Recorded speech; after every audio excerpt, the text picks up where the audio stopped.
కూడా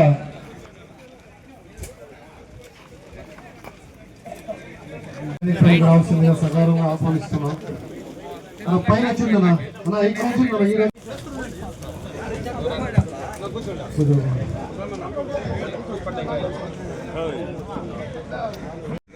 మన ఎంఎన్ నాగరాజు గారు బీజేపీ ఎక్స్ మహాశాలలు వాళ్ళకి కూడా స్వాగతం సుస్వాగతం పలుకుతా ఉన్నాము. మన బాలకృష్ణారెడ్డి అని కూడా స్వాగతం సుస్వాగతం. గట్టిగా చప్పట్లతో వాళ్ళకి ఆహ్వానం పలకాలని అన్నగారు. మీరు వచ్చాక ముందు మేమంతా కూడా మాకుండే సమస్యల గురించి అంతా మాట్లాడుకోవడమే. అందరూ అడిగేదానికైనా మేము మాట్లాడే సమస్యలు మేము ముందు మేము ఇక్కడ మీరందరూ ఓకేనా? నేను ఉండేది ఇక్కడ మాట్లాడేది చెప్పొచ్చా? మాకుండే సమస్యల గురించి మీతో షేర్ చేసుకుంటాము. మీరు నెక్స్ట్ దాన్ని వచ్చి నెరవేర్చాలని కోరుకుంటూ, మొదటిగా మాకు ఇక్కడ వచ్చి main problem land issues. Knowledge కార్డర్ ఫార్మర్స్ అసోసియేషన్ తరఫున కూడా మీరు అక్కడ వచ్చి మాకు మాట ఇచ్చినారు. ఇక్కడ ఉండే ఎక్కువ ఫార్మర్స్ ఒకే కమ్యూనిటీ ఇక్కడ ఒకటే కమ్మాస్ అంతా చేరినాము. దాంట్లో ఎక్కువ మంది ఫార్మర్స్ ఉన్నారు. ఈ నేల ఏమైనా ఎక్కువ రోడ్ ఎత్తుకున్నట్లయితే 60% ఈ ఏరియాలో మొత్తం కమ్మాస్తే పోతా ఉంది.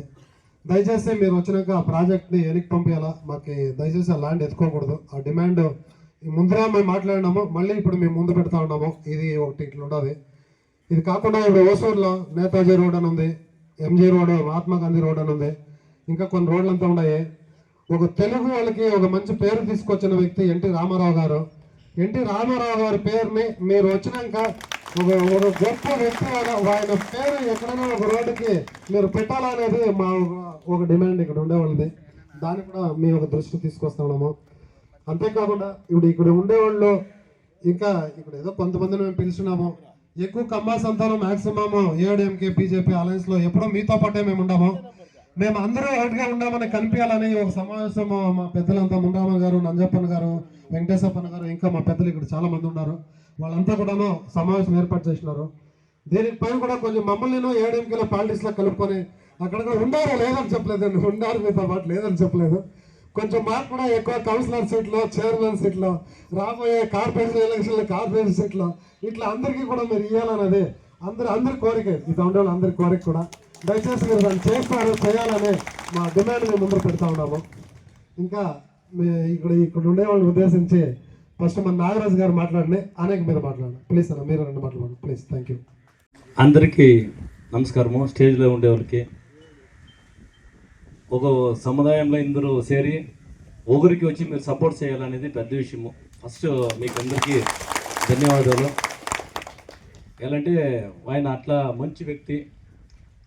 2016లో వచ్చి ఆయన ఎమ్మెల్యే అయినప్పుడు అట్లే ఒక మినిస్టర్ పోస్టింగ్ ఇచ్చి తమిళనాడు గవర్నమెంట్. ఇంకా ఒసూరులో వచ్చి నేను 50 ఏళ్ళ ఇంకా మనమంతా చూసిండాం, మీరు ఉండే పెద్దవాళ్ళంతా మనం చూసిండాం ఒసూరు డెవలప్మెంట్ ఎట్లుంది అనేసి.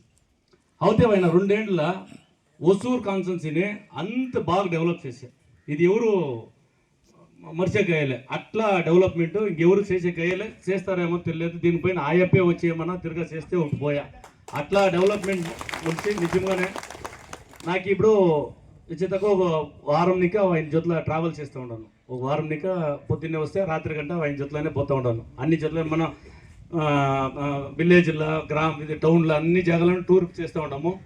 పోయిన జాగాలంతాను లేదు ఎప్ప సరిలేదు అనే మనిషి ఒక మనిషి లేదు. నిజంగా చేస్తాను. నేను పోయిన జాగాలు అన్ని జాగాలను చూపిస్తుంది. అన్ని జాగాలను మంచి వ్యక్తివైన బాగా డెవలప్ చేసే వసూరుని అట్లా మంచిదా తిరిగా రావాలనేసి అందరూ ఆశపడుతూ ఉంటారు. నిజంగా ఇప్పుడు దాంట్లో అప్పుడుదా నాకు చాలా సంతోషమయ్యా. పర్వాలే ఎట్లన్నా మనము లీడింగ్లో కలియాలా, ఒక మంచి లీడింగ్లో కలియాలా. మొన్న ఇప్పుడు అన్న చెప్పినట్ల వాళ్ళు అడిగిందంతా ఖండితంగా చేయిస్తారు. దాంట్లో డౌట్ లేదు, ఖండితంగా చేయిస్తారు. ఏముంటేనో ఆయన డైరెక్ట్గా చెప్పేదా కరెక్ట్ ఉంటేనో. ఇప్పుడు నాకు ఒక ఛాన్స్ ఇచ్చినారో మీకు అందరికీ. ముఖ్యమంత్రులు మేమంతా బాగా తెలుసుకునేవాళ్ళు. బాలకృష్ణారెడ్డి గారికి సారీ రాష్ట్ర మంత్రులు మేమంతా బాగా మన కమ్మోళ్ళకి అందరికీ నమస్కారం చెప్తా ఉన్నాము. చాలా పొద్దు కోసి మనం అవెంతో ప్రయోజనం లేదు. మనకి ఎనిమిదికి ఎవరు బ్యాక్ సపోర్ట్ అనేది లేదు. అన్న ఎమ్మెల్యే అవుతాడు, మినిస్టర్ అవుతాడు, కన్నపమ్మ మన కమ్మోళ్ళకి ఏమో పోస్టింగ్ ఇస్తాడు. మన గురించి మన కమ్మోళ్ళకి ఇవ్వాలి ఏమో ఇస్తాడు. మనము చేసి ఇస్తాడు కదా. చేయకుండా ముందు అడిగే కయ్యలదు. 100% ఎమ్మెల్యే బాలకృష్ణారెడ్డిదా అవుతాడో, మినిస్టర్ మన ఉస్మానికి అవుతాడో, చాలా పొద్దు పోయికొద్దు. తక్కువ అంటే 50,000 ఇంకా 1,00,000 ఓట్లు లీడింగ్ 50,000 దాటాలా. 50,000 దాటి గెలిపిస్తే ఆఫీస్లో కూకొని ఏమైనా మనం అడుగుతామో మన అన్నదా MLA Balakrishna Reddy confirm. Okay, thank you సూరావ్. అందరికీ నమస్కారాలు. ఇచ్చట సమావేశమైనటువంటి మన కమ్మ బాంధవులకి, ప్రతి ఒక్క పెద్దలకి, అన్నదమ్ములకి అందరికీ నా యొక్క నమస్కారం తెలుపుకుంటూ, ఈరోజు మన సముదాయం సార్పులా ఇలాంటి ఒక సమావేశం చేసి మీ యొక్క ప్రాబ్లమ్స్ ఉండొచ్చు, అది వేరే, మనకి సపోర్ట్ చేయాలనేసి మీరు ఇక్కడ ఇచ్చేసి దాంట్లో ప్రాబ్లము మాకు ఇట్లా వస్తే ఇట్లా మాకు చేయాలనేది తప్పలేదు. ఆ విధంగా మీరు అందరూ వచ్చి సమావేశమైనందుకు మీకు అందరికీ నా ధన్యవాదాలు. అన్న చెప్పరే, మనకి ఇప్పుడు ముఖ్యంగా రైతుల సమస్య, మనకి ఎక్కువ మంది రైతులది భూములు పోతుందని చెప్పినారు. సుమారు మంది మాత్రమే కాదు, సుమారు వీళ్ళు చెప్పే లెక్కలో 120 విలేజ్లు, 100 విలేజ్లు, 120 విలేజ్లు, 120 విలేజ్లకి ప్రాబ్లం మర్చిపోకున్నది. ఇప్పుడు నాకు ఫస్ట్లో నేను అట్లే ఉండి మీరు వ్యవహారం చేస్తూ ఉండ్రి. ఫస్ట్ మనము సర్వీస్ రోడ్, ఎస్టీఆర్లో సర్వీస్ రోడ్ ఉందా, ఫస్ట్ ఓపెనింగ్ తప్ప వాళ్ళంతా స్టార్ట్ చేసినాయి. ఆ సర్వీస్ రోడ్ని మన తమ్మిదరయ్య గారు దీంట్లో ఇన్సూరెన్స్ కమిటీలో ఉన్నదానిక అది మనకి చేయించేదానికి అవకాశమయ్యా. అంటే ఎవరో ఒక మనిషి మనకి మన వాళ్ళు ఉన్నదానిక ఆడ హెల్ప్ చేసి, దాంతో ఆయన పక్కన ఆయన మన నరసింహన్ కూడా మనకి సపోర్టివ్గా ఉండాలంటే సెంట్రల్ బీజేపీ కదా, సెంట్రల్ గవర్నమెంట్ వాళ్ళు కూడా సపోర్ట్గా ఉంటారు. అది ఆబెట్ట ఇప్పుడు ఇట్లా ప్రత్యేకంగా ఈ రోడ్లంతా వేసేదానికి కారణం ఒక లెక్కల నేనే. అప్పుడు నేను మంత్రిగా ఉన్నది. ఎస్టీఆర్ రోడ్ కానీ, 844 కానీ, రింగ్ రోడ్ కానీ, ఇదంతా నాకంటే ఏమంటే అభివృద్ధి అనేది నా మైండ్లో ఏమంటే ఇదంతా ఉంటేనే పక్కన అంత అభివృద్ధి అయ్యేది, ల్యాండ్ రేట్ వచ్చేదో, అన్నీ డెవలప్ అయ్యేది. అప్పుడే దాన్ని ఇంకా అది తీసుకొచ్చింది నిజం నేనే. కానీ ఆ తీసుకొచ్చేటప్పుడు ఎవరునూ అబ్జెక్షన్ చెప్పలేదు, నాకు తెలియలే. రోడ్లు వేసే కంటే ఎవరు అడగలే. అన్నీ కదా ప్రాబ్లం వచ్చింది, సర్వీస్ రోడ్ ప్రాబ్లం వచ్చినాకనే మీకు రేట్ కూడా మీకు మైండ్లో వచ్చింది. అప్పుడే సర్వీస్ రోడ్కి పోరాడేటప్పుడు ఆయనకి తమ్మిదరు అయితే చెప్పి అక్కడంతా అంత రేట్లు ఇంత రేట్లు అనేటప్పుడు మీరు ఇట్లా పోరాడచ్చు అనేటప్పుడు మన వాళ్ళు దాన్ని ఫాలో చేసి ఇప్పుడు పోతా ఉన్నారు. అది కోర్టులో పోయింది, దాన్ని చూసుకుంటారు, ఏం తొందరలేదు. ఇప్పుడు ఎస్టీఆర్ దీంట్లో నాలెడ్జ్ కార్డర్ సబ్జెక్టు, ఎయిర్పోర్ట్ సబ్జెక్ట్ 2 ఉంది. ఎయిర్పోర్ట్ వచ్చి యాక్చువల్గా ఇది కట్టేకి అయ్యేలే. దానికి వాళ్ళు ఎయిర్పోర్ట్ కన్సెప్ట్ ఒక కమిటీ వేసి టిట్కోకి ఇచ్చినారు. అది సాధ్యం లేదు. కానీ ఏదో లెక్కలో జీవో వేసినారు, దానికి జీవో వేసినారు. అడ్మినిస్ట్రేషన్ శాంక్షన్ అయిపోయింది. అది వచ్చి ఎత్తుకోవద్దు, టిట్కోలో ఎత్తుకొని ఎయిర్పోర్ట్కి ఇవ్వాలనేది ఏమీ లేదు. ఏమిటికైనా వేరే ఏమిటి కూడా ఇవ్వచ్చు. వాళ్ళు మల్టీపర్పస్గా పెట్టుకున్నారు, వాళ్ళు డబల్ పర్పస్లో పెట్టుకున్నారు. ఎయిర్పోర్ట్ అయితే ఎయిర్పోర్ట్ చేస్తామో లేదా ఇది చేస్తామని పెట్టుకున్నారు వాళ్ళు. కానీ ఎయిర్పోర్ట్ ఆల్రెడీ సేల్స్ కే పెట్టినారు. ఓపెన్ గా చెప్పాలంటే real estate mafia, DMK government is real estate mafia. రైతుల్ని ఆమరించి 10 లక్షలు 20 లక్షలకి ఇచ్చి కోట్లకు నేను మినిస్టర్గా ఉండేటప్పుడే ఓసూర్లో ఇట్లా 500 ఎకరాలు 1000 ఎకరాలు ఎత్తిమని నా దగ్గర చాలా జనం వచ్చింది. నేను చెప్పింది మీరు ఇండస్ట్రియల్లో ఫిక్స్ చేసే రేట్ తక్కువ, దానికి ఓసూరు దగ్గర జమీన్లు రేట్ జాస్తి. మీ రేట్కి అయ్యేలే, మీ రేట్కి మనకు కావాలంటే మీరు సూడిగిరి దాటి ఇట్లా వేరే పెట్టుకోవాలని నేను ఎవరికి ఎంకరేజ్ చేయలేము. మినిస్టర్ కూడా నా దగ్గర, ఇండస్ట్రీ మినిస్టర్ కూడా నా దగ్గర మాట్లాడరే. అప్పుడు నేను ఎంకరేజ్ చేయలే. ఇండస్ట్రీస్ నేనేం పెద్దగాలంటే ఉండే ఇండస్ట్రీసే పెద్ద పొల్యూషన్ మనకి వసూరులో. తిరిగా ఇంకా ఇండస్ట్రీ వస్తే మనకి వసూరు మనము ఉండే కాయలు నెక్స్ట్ పోతా పొల్యూషన్ మనం బతికేది కష్టమవుతుంది, వాతావరణం అంతా కలుషితం అయిపోతుంది. దానికి నేను ఎంకరేజ్ చేయలే. ఇప్పుడు ఏమంటే ఈ 4 వీళ్ళు ప్లాన్ వేసినారు కదా, ఇప్పుడు ఈ ప్లాన్ వచ్చి ఇట్లా ల్యాండ్ ఇస్తామంటే ప్రపంచంలో ఎక్కడుండేవాడు వసూల్లో వస్తానంటాడు, అంత డిమాండ్ ఉంది. డిమాండ్లో సబ్జెక్ట్ లేకుండా సబ్జెక్ట్ లేదు. ఇప్పుడు ఇది ఇస్తే మీకు 2 ఏళ్ళలో డెవలప్ అయిపోతుంది అట్లా ఒక సబ్జెక్టు. కానీ మనం వేయకూడదు. ఎలాంటి ఇప్పుడే వసూరు కలుషితం అయిపోయిందంతా, వాతావరణం అంతా, ఇండస్ట్రీస్ అంతా చేస్తుండేదాన్ని ఇంకా మన వసూరులో ఉండే జనాలు బతికేయలే. మనం దీన్ని కాపాడుకోవాలని చెప్పినారు. నేను అన్న ఎడపాడి దగ్గర దీనిపై మేము ఏర్కనమే హుసూరులో 2 సిప్ కార్డులకు ఇచ్చినాము, 15 హౌసింగ్ బోర్డులకు ఇచ్చినాము. అది కాకుండా రింగ్ రోడ్స్, లింక్ రోడ్స్, ఇది డ్యాము, ఇవంతా సేరి కొన్ని వేల ఎకరాలు మాకు ఈ భూములు పోయేసింది. ఇంక ఉండేది భూములు ఇస్తే మేము ఇక్కడ ఈ ప్రాంత ప్రజలంతా చదివిండే తెలుగు, ఉద్యోగాలు కూడా లేదు. ఇన్ని ఫ్యాక్టరీలు, ఇన్ని ఇండస్ట్రీస్ వస్తే కూడా మా జనాలకి ఉద్యోగాలు లేదు. ఇక్కడ మా జనాలు ఓన్లీ వ్యవసాయం నమ్మి ఉన్నారు, వ్యవసాయం మాత్రమే నమ్మి ఉన్నారు. దానికి దీన్ని ఎత్తుకొని వెళ్తున్నప్పుడు ఆయన మనకి హామీ ఇచ్చినాడు, ఖండితంగా వ్యవసాయాలకు నేను తప్పు చేసేలే, నేను వ్యవసాయి. అది కూడా చెప్తుంది. పక్కన కర్ణాటకలో 3 కోట్లు, మనకి 30 లక్షలు కూడా ఇస్తలేదు, 10 లక్షలు 15 లక్షలు ఇస్తా ఉన్నారు అని చెప్పింది. అనేక అదంతా ఆయన గ్రహించి మాకు బెంగళూరుకి నియర్గా ఉంది, భూముల విలువ జాస్తి ఉంది, గైడ్ లైన్స్లో తక్కువ ఉంది, దాన్ని గైడ్ లైన్స్ పెట్టి మాకు దుడ్లు ఇస్తాడు. దానికి అయ్యేదని కనుక ఆయన మనకు ఒప్పుకున్నాడు, మనకి కాపాడుతానని చెప్పినాడు. అదే మాదిరిగా మనము మన స్టాలిన్ని చూడాలని చెప్పేసి మనం ఎత్తుకొని అప్పుడు పట్టి అరెస్ట్ చేసినప్పుడు ఇమీడియట్గా స్పందించి నేను ఫోన్ వేస్తే ఇతర అయిపోయిందని అంటే ఇమీడియట్గా అట్లా 5 నిమిషాల్లో స్పందించి ఆయనకి ఖండనం చెప్పి వ్యవసాయాలకి సాధకంగా ఆయన స్టేట్మెంట్ ఇచ్చి నేను ప్రెస్ రిపోర్ట్ ఇచ్చా. అదే సాయంకాలం అపాయింట్మెంట్ కావాలంటారు మన వాళ్ళు, పైన వాళ్ళు.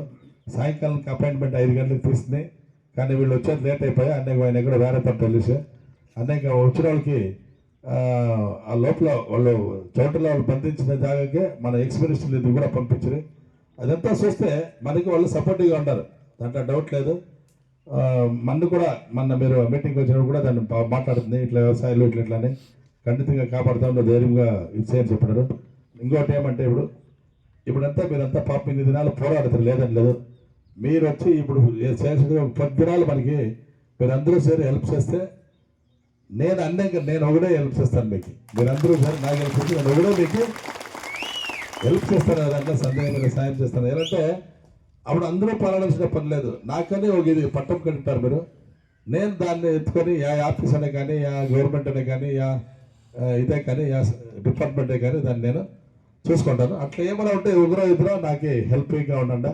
అట్లా ఏమైనా ఎవడైనా చెప్తే దానికని ఏదైనా చెప్తే ఎప్పుడైనా ఒకనాడు మన సమూహం పూల్లో ఒకనాడు ఎవడన్నా దానికి ఒక స్ట్రెంత్ చెప్పాలనుకోండి, ఎప్పుడన్నా ఏమైనా ఉంది ఎప్పుడన్నా రేరుగా దానికి మనం రెడీగా ఉండాలి, అంతే వేరే గేమ్లో.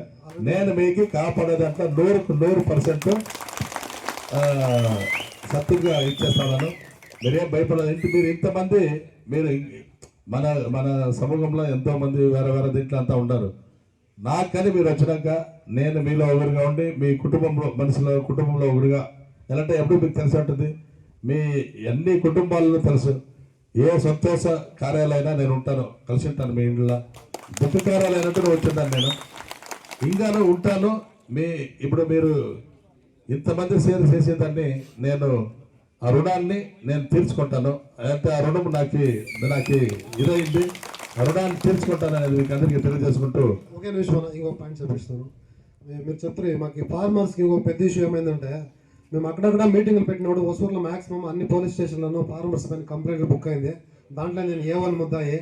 దయచేసి వస్తాను, అవంతా చూసా ఫార్మర్స్ పైన నేను కావాలంటే ఉంటాను, జైల్లో పెడితే నన్ను నమ్ముకొని 8,000 ఫార్మర్స్ దయచేసి ఎవరు అన్ని కేసులు కొట్టేపించే బాధ్యత నాది. Thank you.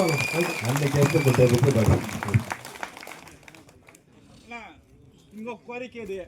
పబ్లిక్ లో చేసినది అది ఇష్యూ, నిజమైన ఇష్యూ అది. వాళ్ళు దానికి వచ్చి బదిలేయాల్సింది. ఎత్తేళ్ళదంటే ఎత్తేళ్ళతో నువ్వు ఏంటికి ఆర్భాటం చేస్తావు నాకు చెప్పొచ్చుగా ఉండేవాళ్ళు ఊరికి. అదే కేసు తెలిసింది. అదే ఆఫీసులో వచ్చి 4 చైర్లు ఇచ్చి అప్పుడు వస్తేనే వాళ్ళకు మర్యాద ఇచ్చినట్టు చేశాను. కాదు వ్యవసాయదారు అంటే వాళ్ళు లోపలికి తెలియదు, పచ్చి పట్టలేసుకొని ఏమన్నా వస్తాను పోతాను ఏదో రైతుగా వచ్చేవాడు. నేను మినిస్టర్గా ఉండేటప్పుడు చెన్నైలో నాట్ ఓన్లీ వసూరు స్టేట్లో ఉండేవాళ్ళు ఎవరైనా మన ఇంటికి వస్తే కూకొనకుండా తినకుండా తాగకుండా ఎవరు పోతా ఉండలేదు మా ఇంట్లో. ఏడా మెడ్రాస్ ఇంట్లో చెప్తాడు అంతే. నన్ను ఏడైనా పోతే ఈడు కాదు ఇంట్లో కాదు నేను చెప్పేది, ఈ ఇంట్లో కాదు, చెన్నైలో కూడా నేను ఎవరైనా రాని తినకుండా పోకూడదు, తాగకుండా పోకూడదు అంతే. ఏమైనా తిరిగి తాగిపోవాలంటే ఏం లేదు. అలా ఇంకోటి ఇక్కడ ఈ టెంపుల్ ఉండేది, టెంపుల్ సంబంధపడిన ల్యాండ్ కొంచెం ఉంది ఇక్కడ. ఈ టెంపుల్ పక్కన చూస్తారంటే ఇది ఎంతనో ఫారెస్ట్ మాదిరి కనిపిస్తుంది. ఇది యాక్చువల్ ఫారెస్ట్ కాదు, గవర్నమెంట్ పరంబోక్ ల్యాండ్. ఫారెస్ట్ ల్యాండ్ ని వాళ్ళు పరంబోక్ ల్యాండ్ ని ఫారెస్ట్ ఆక్యుపై చేసుకొని చెట్లు పెట్టేసి నిండా తొందర చేస్తా ఉన్నారు. దేవస్థానం దగ్గర తొందర చేస్తారు. ఫార్మర్స్ పైసలు వచ్చేదానికి ఇటు పక్కన ఒక చిన్న ఫార్మేషన్ లభిస్తుంది, దానికి డిస్టర్బ్ చేస్తారు. నువ్వు మాటలో చెప్పేది కదా, రికార్డులో ఏమన్నా రికార్డ్ లో పరంబోక్ ల్యాండ్ వాళ్ళు ఆక్యుపై చేసుకొని కొత్తగా చెట్లు పెట్టుకోవడం. ఆక్యుపెన్సీ అట్లా రికార్డులో ఏముంది? సుమారు ఎకరాలు 100 ఎకరాలు మేచల్ మేచల్లా అది మనము మేచల్ వాళ్ళకి సంబంధం లేదు. వాళ్ళు పొజిషన్ తీసుకునే దానికి ఏమో 10 మనమే ఇప్పుడు ఏం చేస్తామో మేచల్ మనమే కట్టలకు ఎత్తుకొని మనమే చెట్లు చేమలు దీనికి కావాల్సినట్ల మనకి కావాల్సిన చెట్లు చేమ పెట్టి డ్రిప్ కి పేసి అంతా మన కట్టలకు ఎత్తుకొని ఇస్తామా? ఓ మందేనా? ఏం తొందర మేచల్లా నువ్వేం దిగులు పడద్దు. వాళ్ళు అప్పుడప్పుడు వచ్చి ఫారెస్ట్ వాళ్ళు ఇక్కడ డిమాండ్ చేస్తారు. ఫారెస్ట్ సంబంధం లేదు, సంబంధమే లేదు. అది లేదు, అడగాల నువ్వేం. ఇది మేచల్ మనకి పబ్లిక్ సంబంధపడింది. ఇది నువ్వు ఏమైనా కన్స్ట్రక్షన్లో అది ఇది చేస్తే గవర్నమెంట్ వచ్చి దాన్ని మనం ఇది అంటది. నువ్వు చేస్తా ఉండేది ప్లాంటేషన్ చేస్తా ఉండవు, దానికి ఏం తొందర లేదు. దాన్ని మనం చూసుకుంటాం, ఏం తొందర లేదు. ఏమిటంటే మన టోటల్ ఇప్పుడు కమ్మబంధువులు అందరూ సేరి మీకు ఒకే ఒక విజ్ఞప్తి మాతృని ఇంకా యాడేడ కమ్మ ఎక్కువగా ఉన్నారో అతవంతా ఎలక్షన్లో కానీ ఏంట్లైనా కానీ ఇప్పుడు ముగ్గురు పంచాయతీలో వచ్చేసి నా పంచాయతీలోనే ఎక్కువగా వచ్చేసి కమ్మోళ్ళు ఉండేది. ఎలక్షన్ వర్కింగ్ కానీ ఏమైనా ఇచ్చేసేటప్పుడు అంతే ప్రేరిటీ ఎక్కువగా కమ్మస్కి అంట వేరే వాళ్ళకి అంతా నన్ను ఇచ్చేసేసి ఇది చేయొద్దని నేను కోరుతా ఉన్నాను. థ్యాంక్ యూ అన్న.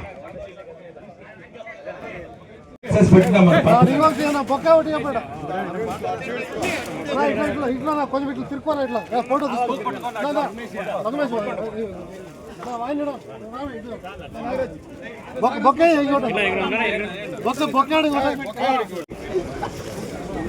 తీసుకుంటారా?